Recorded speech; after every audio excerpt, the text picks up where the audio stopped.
શ્રી કૃષ્ણાય નમઃ. શ્રી ગોપીજન વલ્લભાય નમઃ. જય શ્રી કૃષ્ણ વૈષ્ણવો, સ્વાગત છે તમારું કેટી કોમરેડ ચેનલમાં.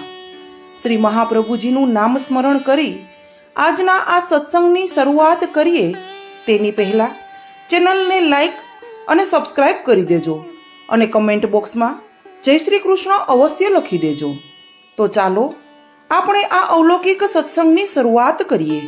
આજના સત્સંગમાં આપણે શ્રી કૃષ્ણાશયના સંસ્કૃતના શ્લોક અને તેનું ગુજરાતીમાં અનુવાદ કરીશું.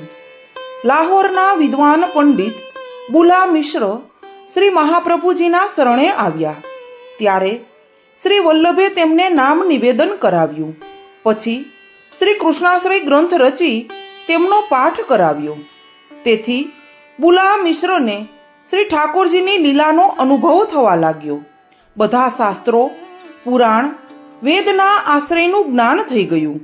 શ્રી મહાપ્રભુજીએ કૃપા કરી એમને ફળરૂપ માનસી સેવાનું દાન કર્યું. મર્યાદા માર્ગીય ભક્તો પોતાના ઈષ્ટદેવના દર્શન કરતી વખતે પોતાના સુખ માટે પ્રાર્થના કરે છે. આપણે આવી પ્રાર્થના ન કરવી, પરંતુ આ ગ્રંથનો પ્રભુ સન્મુખ પાઠ કરવો જોઈએ. સ્વમાર્ગીય મંદિરમાં દર્શન કરવા જઈએ ત્યારે જો પ્રભુ સન્મુખ કીર્તન થતા હોય તો શાંતિથી મનમાં આ કૃષ્ણાશ્રય ગ્રંથનો પાઠ કરી શકાય. દીનતાપૂર્વક અર્થ વિચારીને પાઠ કરવો. ખાસ કરીને રાજભોગ આરતી પછી દંડવત કરતા આ ગ્રંથનો પાઠ કરવો. સમયની અનુકૂળતા ન હોય તો ગમે તે સમયે પ્રભુની સન્મુખ પાઠ કરી શકાય. કોઈક વખત પ્રભુની સન્મુખ પાઠ કરવાનું ન બને તો મનથી ભાવના કરીને પણ પાઠ કરવો.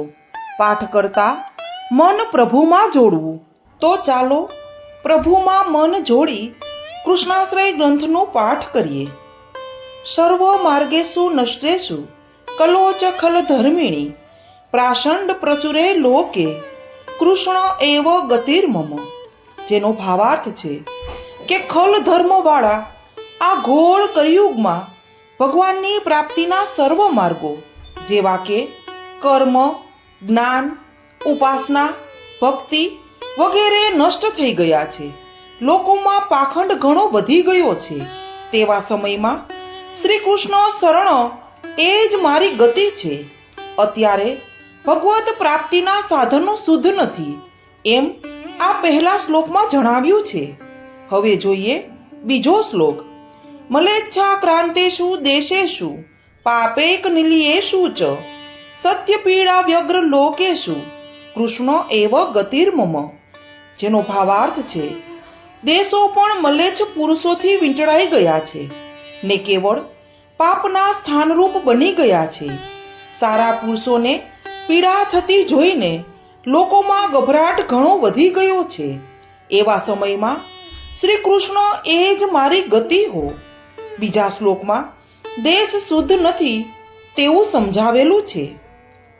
ત્રીજો શ્લોક છે ગંગાદી તીર્થ વર્યેષુ દુષ્ટૈરેવા વૃતસ્વિહ તિરોહિતાર્ધી દેવેષુ કૃષ્ણ એવ ગતિર્મમ. ભાવાર્થ છે કે ગંગાજી વગેરે ઉત્તમ તીર્થો પણ દુષ્ટ પુરુષોથી જ વીંટળાઈ ગયા છે. તેથી તેમનું આધિદૈવિક એટલે કે મૂર્તિમાન સ્વરૂપ તિરોધાન થઈ ગયું છે. માત્ર આદિ ભૌતિક જળનો પ્રવાહ વહે છે. આવા તીર્થો અમારો ઉદ્ધાર કરવાને સમર્થ નથી. તેવા સમયમાં શ્રી કૃષ્ણ એ જ મારી ગતિ છે અને એ જ મારું શરણ છે. આ ત્રીજા શ્લોકમાં દ્રવ્ય, અર્થ, પુરુષાર્થની પ્રાપ્તિ નષ્ટ થઈ છે તેવું જણાવેલું છે. હવે ચોથો શ્લોક જોઈએ. અહંકાર વિમુઢેષુ સત્સુ પાપાનુવર્તિષુ લાભ પૂજાર્થ યત્નેષુ કૃષ્ણ એવ ગતિર્મમ.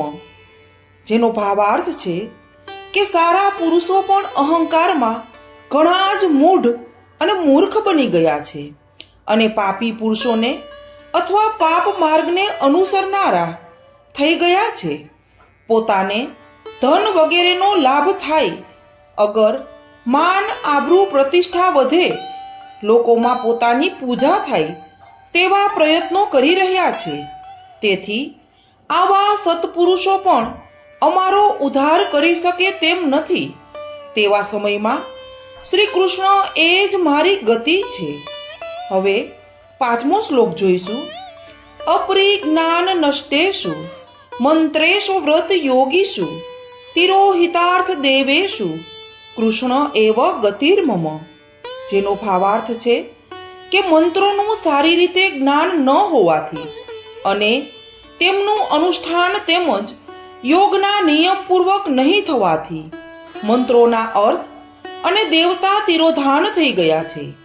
આવા મંત્રથી ફળ મળી શકે તેમ નથી. તેવા સમયમાં શ્રી કૃષ્ણ જ મારી ગતિ છે. હવે 6ઠો શ્લોક જોઈશું.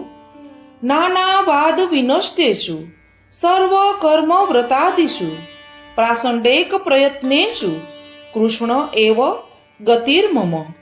જેમનો ભાવાર્થ છે અનેક પ્રકારના વેદથી વિરુદ્ધ વાદ વિવાદ થવાથી સર્વ કર્મો અને વ્રતો નાશ પામ્યા છે. કેવળ પાખંડ માટે જ લોકો પ્રયત્ન કરી રહ્યા છે. આવા કર્મો અને વ્રતોથી કંઈ ફળ મળી શકે તેમ નથી. તેવા સમયમાં શ્રી કૃષ્ણ એ જ મારું શરણ હો. 7મો શ્લોક જોઈએ. અજામિલાદિ દોષાણામ નાશકોનો ભવે સ્થિત જ્ઞાપિતાખિલ મહાત્મ્ય કૃષ્ણ એવ ગતિર્મમ. જેનો ભાવાર્થ છે અજામિલ વગેરે પાપીઓના દોષો પાપોનો નાશ કરનારા પ્રભુ છે. એ બાબત તો ભક્તોના અનુભવમાં આવેલી છે. એ દ્વારા અધમમાં અધમ જીવ હોય તો પણ પ્રભુ નામ લેવા માત્રથી જ પાપનો નાશ થાય છે અને તે કૃતાર્થ થાય છે. એવું પોતાનું સમગ્ર મહાત્મ્ય જણાવનારા એવા શ્રી કૃષ્ણ જ મારી ગતિ હો. હવે 8મો શ્લોક જોઈએ. પ્રાકૃતા શકલા દેવા ગણિતાનંદકમ બૃહત પૂર્ણાનંદો હરિસ્તસ્માત કૃષ્ણ એવ ગતિર્મમ. જેનો ભાવાર્થ છે કે સઘળા દેવો તો પ્રાકૃત છે. અક્ષર બ્રહ્મ ગણી શકાય તેવા આનંદવાળું છે. જ્યારે શ્રી હરિ શ્રી કૃષ્ણ પૂર્ણ આનંદવાળા છે. માટે શ્રી કૃષ્ણ મારી ગતિ હો. તૈત્તરીય ઉપનિષદમાં આનંદની ગણતરી જે પ્રમાણે કરી છે તે જોઈએ. આ લોકમાં મનુષ્ય પોતે આનંદી માને છે. ગરીબ કરતા ધનવાન વધારે આનંદી હોય છે. ધનવાન કરતા રાજા વધારે આનંદમય હોય છે.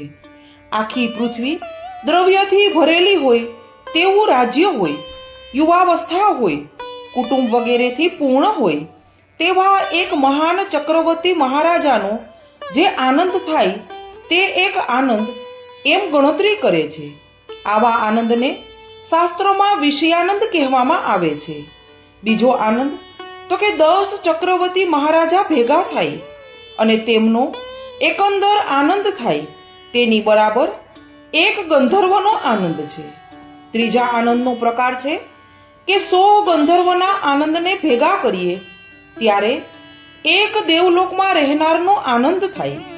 એના પછી આનંદનો પ્રકાર છે કે એવા 100 દેવલોકમાં રહેનારા આનંદને ભેગા કરીએ ત્યારે એક ઇન્દ્રનો આનંદ થાય.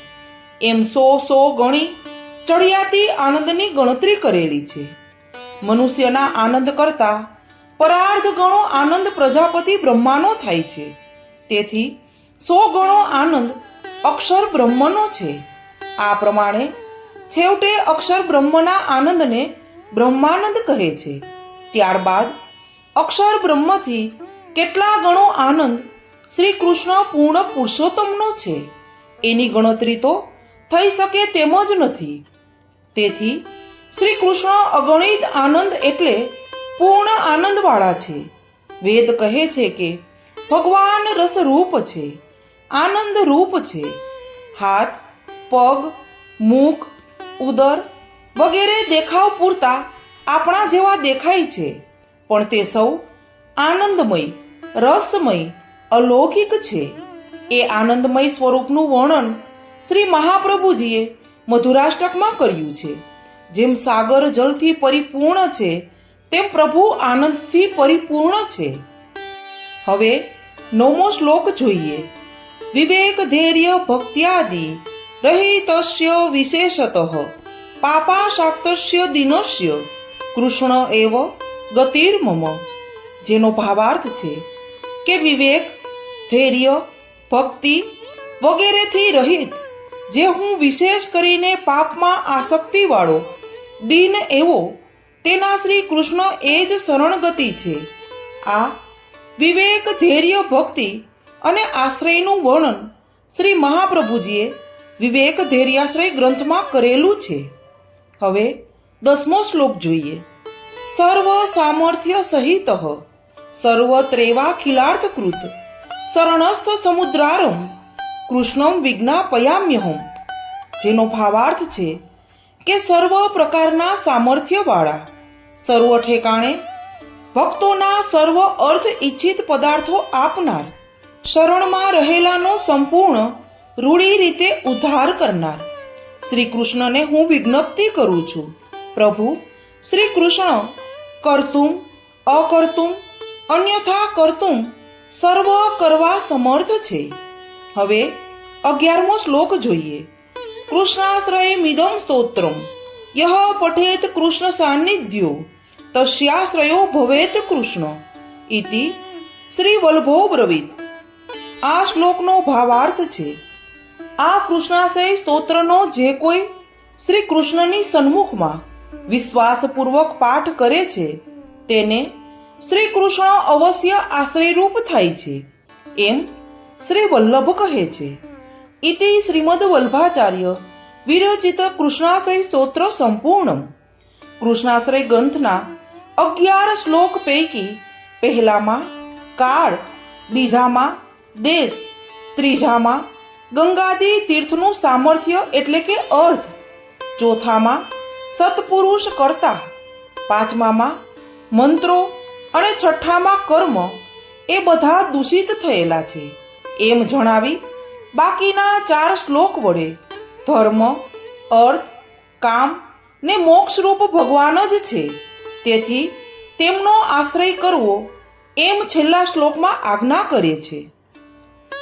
તો વૈષ્ણવો, શ્રી કૃષ્ણાશ્રય ગ્રંથ અહીં પૂર્ણ થાય છે. સંસ્કૃતના શ્લોક બોલવામાં અથવા કંઈ બીજે પણ કંઈ ક્ષતિ રહી ગઈ હોય તો ક્ષમા માંગુ છું. સર્વે વૈષ્ણવોને મારા જય શ્રી કૃષ્ણ.